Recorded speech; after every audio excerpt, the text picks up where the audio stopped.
മുല്ലപ്പെരിയാർ അണക്കെട്ടിൽ നിന്ന് കാർഷിക ആവശ്യത്തിനായി തമിഴ്നാട് വെള്ളം കൊണ്ടുപോയി തുടങ്ങി. സെക്കൻഡിൽ 300 ഖനിയടി വെള്ളമാണിപ്പോൾ കൊണ്ടുപോകുന്നത്. 5 ജില്ലകളിൽ കൃഷി ആവശ്യങ്ങൾക്കാണ് തമിഴ്നാട് വെള്ളം ഉപയോഗിക്കുക.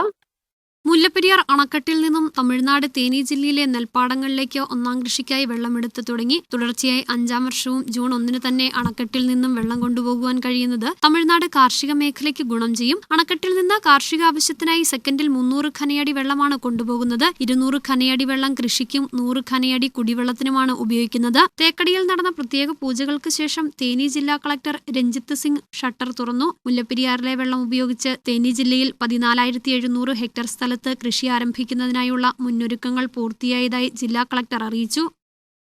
ಅರೌಂಡ್ 14,000 acres நிலத்துக்கோ நம்ம பெனிஃபிட் ஆகும்.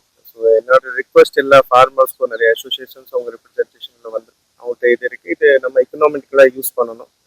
பேஸ்ட் ஆன் ஃபியூச்சர் அந்த நம்ம storage capacity and other factors பார்த்து நம்ம ஃபியூச்சரில் வேறு ஏதோ பரவாயில்ல.